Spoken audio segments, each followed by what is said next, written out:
Hi, I'm Prithviraj. I got a 9 in my IELTS.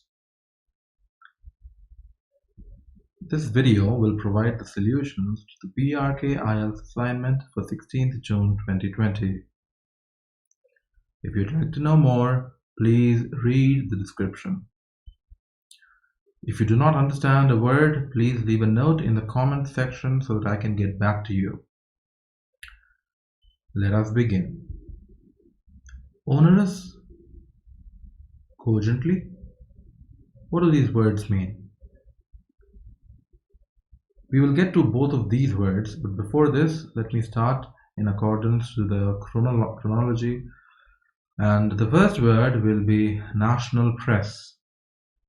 Press, as you know, refers to the media, both print and television media. National press would be considered those newspapers and TV channels which broadcast across the nation. Countryside. In India, we probably don't use this word much, but in the countryside is referred to as the non-urban part of the world, part of the country. So in London, suppose they say, let's go to the countryside. So they will usually have some kind of farmhouse, a cabin or something, somewhere in the middle of nowhere, so that they can go there, relax, rejuvenate, and come back. Cogently. This word means that it has been expressed very clearly. So if somebody has cogently argued for the lifting of the lockdown, so very clear and concise arguments have been presented against the lockdown. That's what it means. Badgering. Badgering refers to hammering somebody and asking them for the same thing again and again. For example, the journalists badgered the PM on the economic stimulus package. Best interests.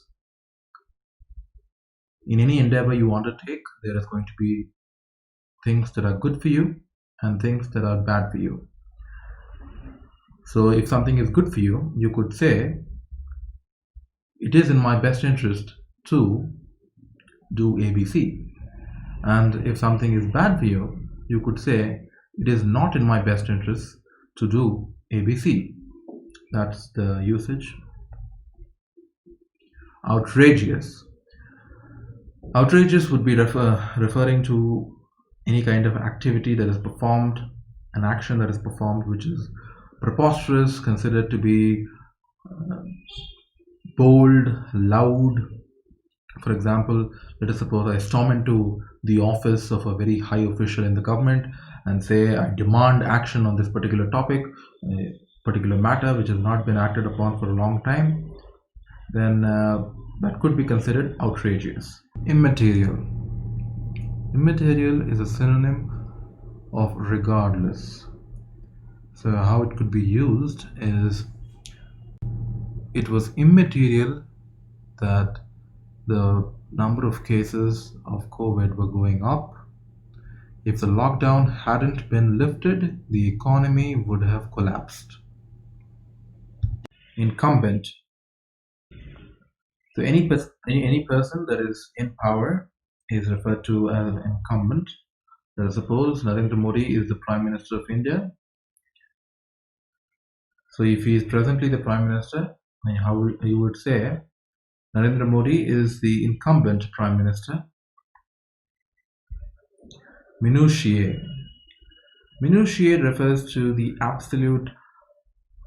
absolutely small, bare minimum kind of things which nobody would consider going into. For example, the committee went through the minutiae in the report with a fine-tooth comb.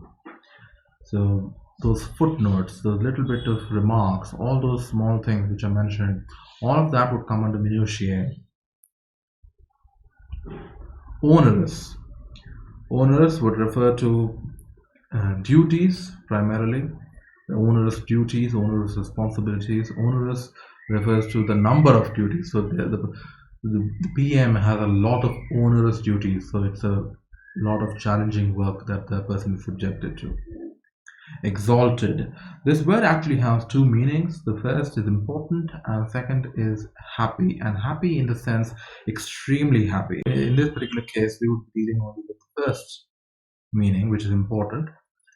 So exalted post, exalted position. So important position could be used as so exalted could be used in that context.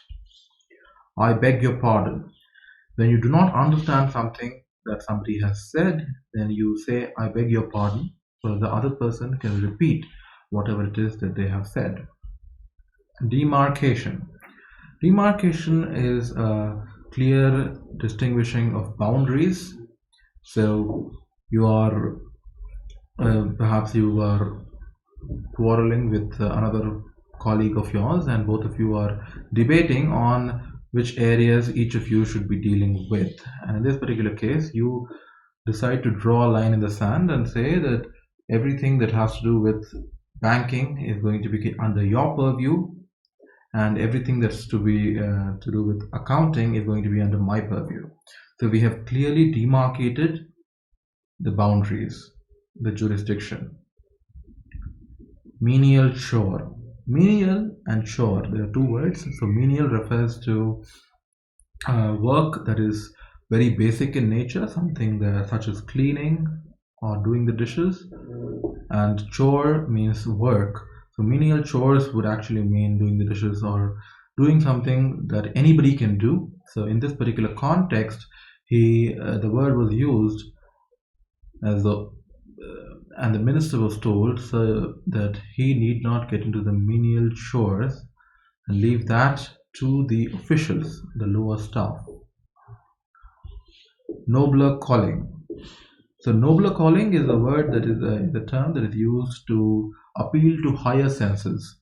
So let us suppose that I'm doing something where I'm making money, and now somebody comes to me and says, okay, you're making good money, and you also have an opportunity to make a big impact. What kind of impact is it? So that person is appealing to my nobler calling. It's appealing to my higher senses. Okay, so they're offering a nobler calling. That's how it could be used. Shall I continue creating these videos? Yes. Press the thumbs up button below this video to show me that you are interested in this content. I will continue to make more such videos.